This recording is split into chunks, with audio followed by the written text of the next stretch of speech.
예, 여러분 안녕하세요. 다름이 아니라 또 컨설팅을 했는데, 이분의,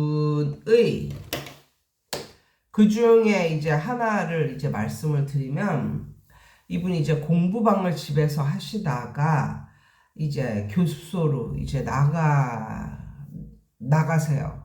그런데, 이제 공부방을 집에서 하다가 한 20명 정도 되면, 나가고 싶어서 몸이 근질근질합니다. 그리고 이게 맨 처음에는 이게 그런 게 눈에 안 보였는데, 맨 처음에 시작할 때는 그런 게 눈에 안 보였는데, 이게 하면서 막 집이 막 어지럽혀지고 이런 걸 보는 거지.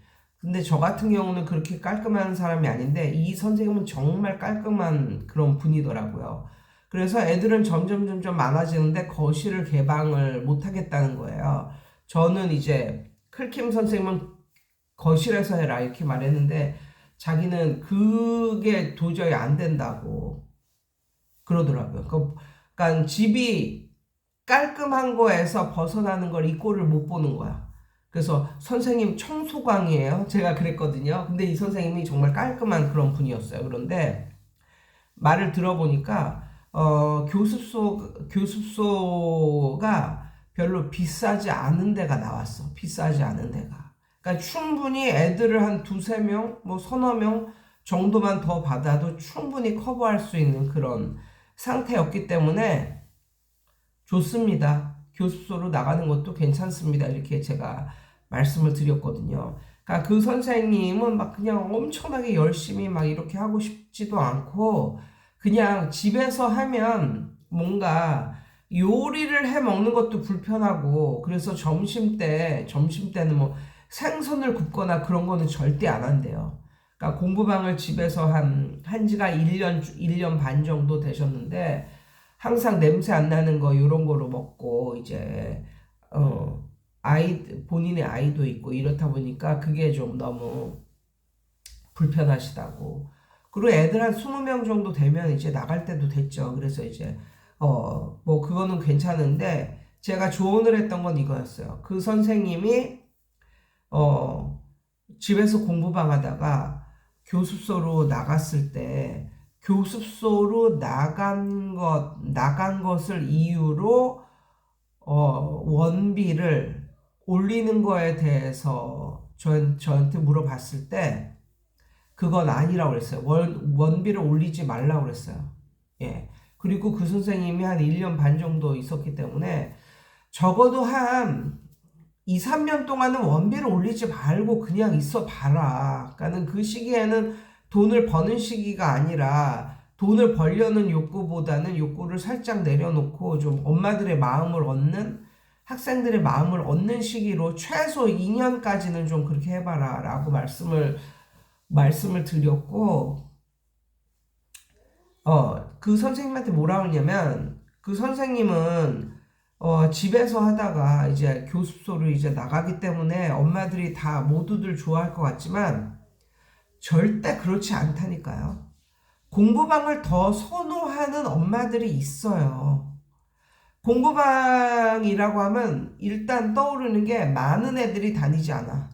그것도 오픈한 지 얼마 안 된 공부방은 절대 많은 애들이 다니지 않죠. 그러니까 그게 좋은 거예요. 애들 적게 다니는 게 좋은 거예요. 그 엄마들은. 그래서 애들 적게 다니는 게 너무나 좋고, 이제 그래서 이제 애들을 거기에다 보내는 거거든요.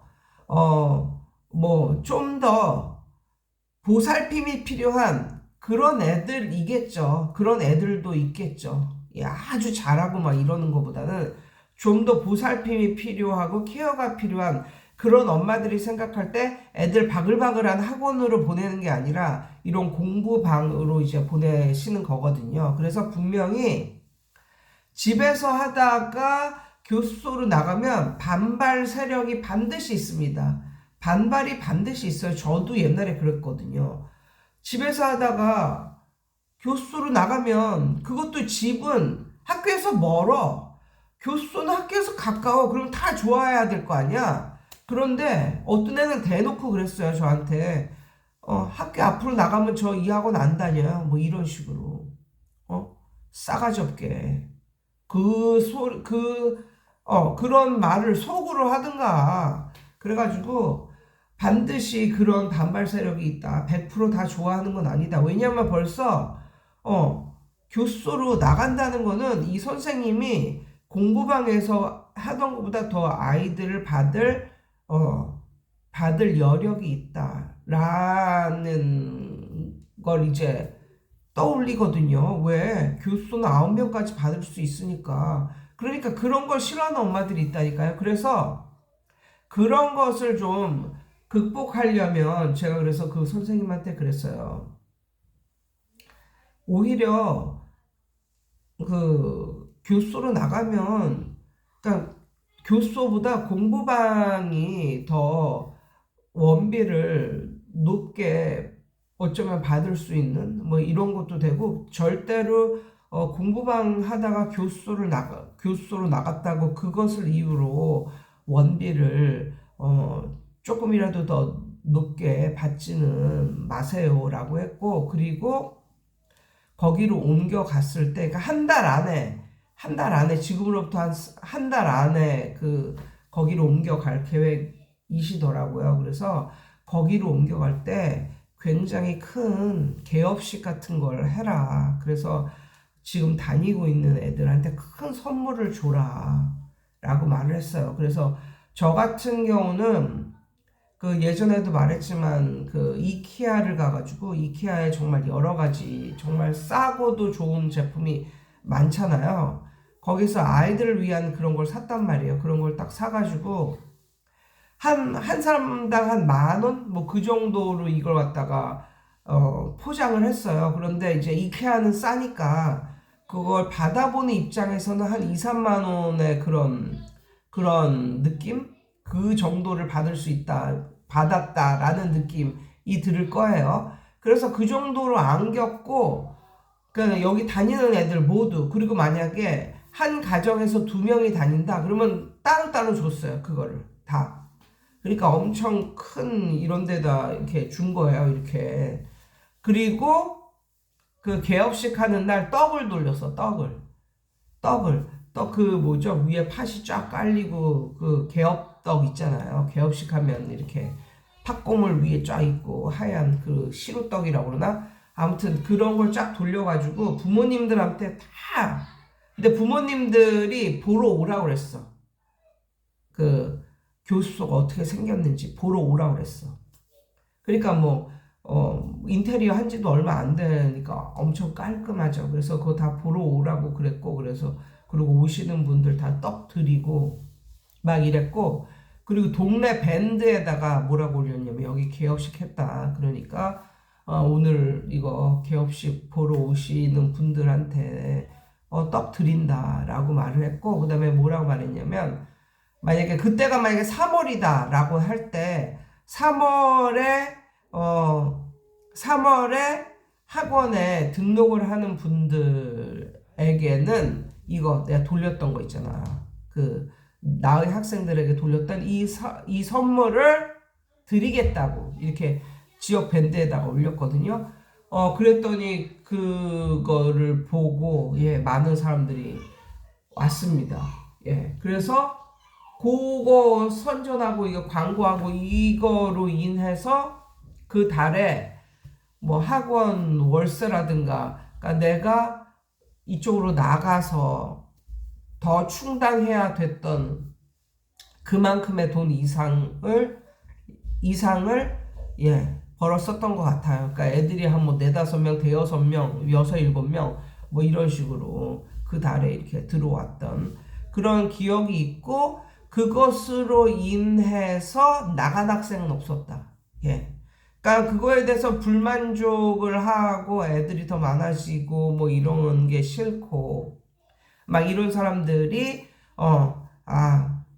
뭐 학원으로 나가면 약간 집중적으로 이렇게 케어를 못 받으니까 그게 싫어서 입이 대빨 나와 있던 그런 사람들이 그런 선물을 안겨주니까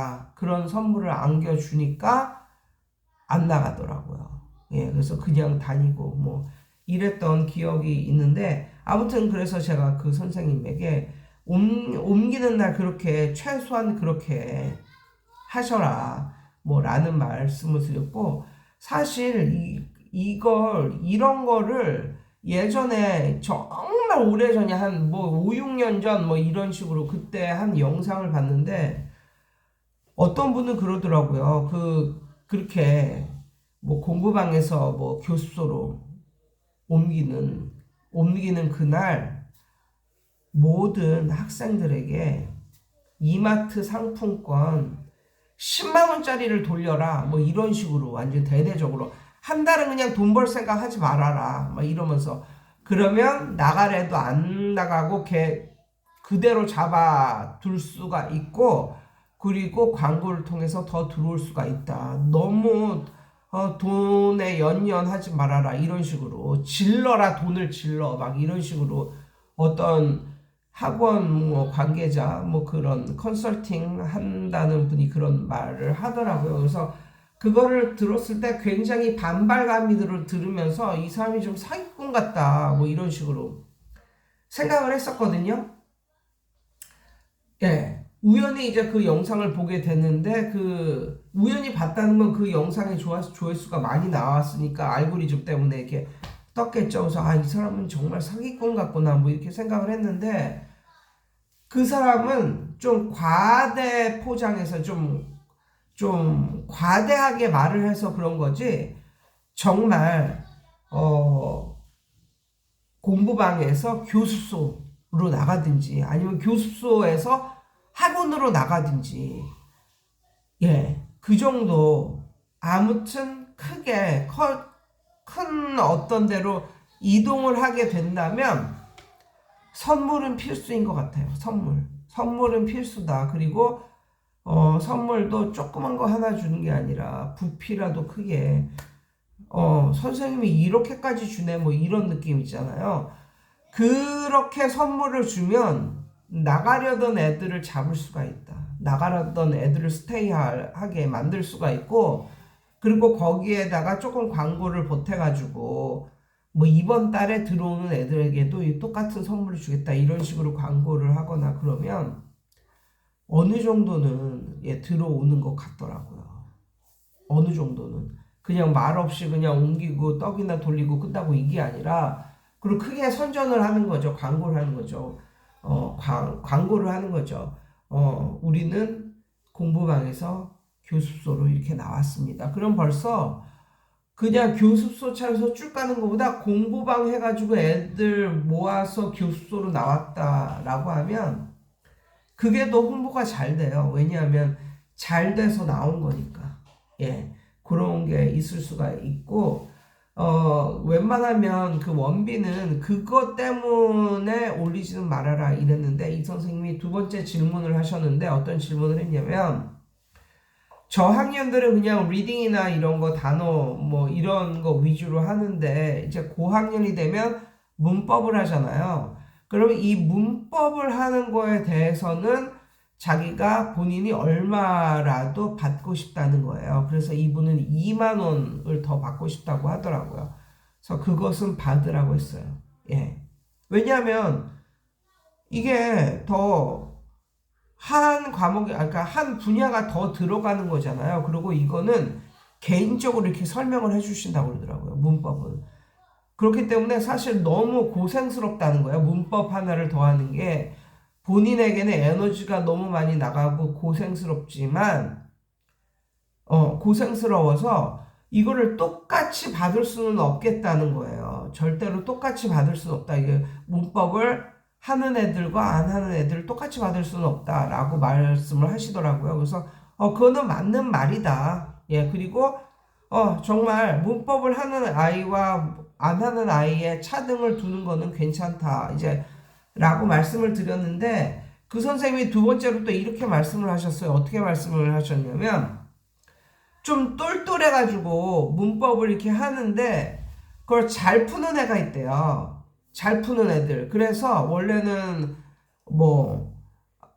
한 1시간, 아니, 한 50분 정도 뭐 리딩이나 뭐 단어나 뭐 듣기나 뭐 이런 거 하고, 문법은 2, 30분 정도 이제 문법을 하는데, 문법을 너무 잘하니까 그냥 설명도 대충 빠르게 듣고도 이걸 잘 푸는 애가 있어서 걔는 뭐 끝나는 시간이 그렇게 차이가 없더라는 거예요.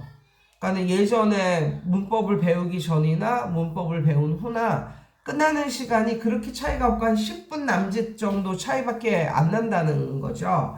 그래서 이런 아이는 어떻게 하나요? 그러더라고요. 그래서 그런 아이도 일단 문법을 하는 아이면은 똑같이 문법을 하는 그거로 돈을 받는 게 학원비를 받는 게 맞는 것 같다라고 이제 말씀을 드렸어요. 이게 시간이 중요한 게 아니라 어떤 가르치는 그 분야가 중요한 거고, 그리고 더 높은 걸 가르치면 더 돈을 더 받는 건 뭐 당연하잖아요.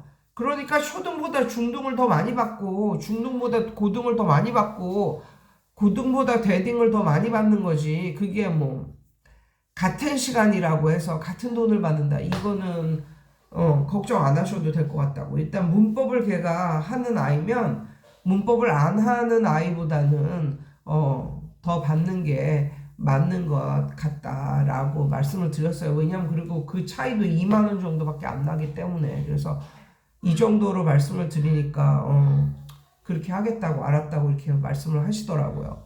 아무튼 예, 오늘은 요런 문제에 대해서 제가 영상을 올립니다. 예, 여러분 좋은 밤 되세요.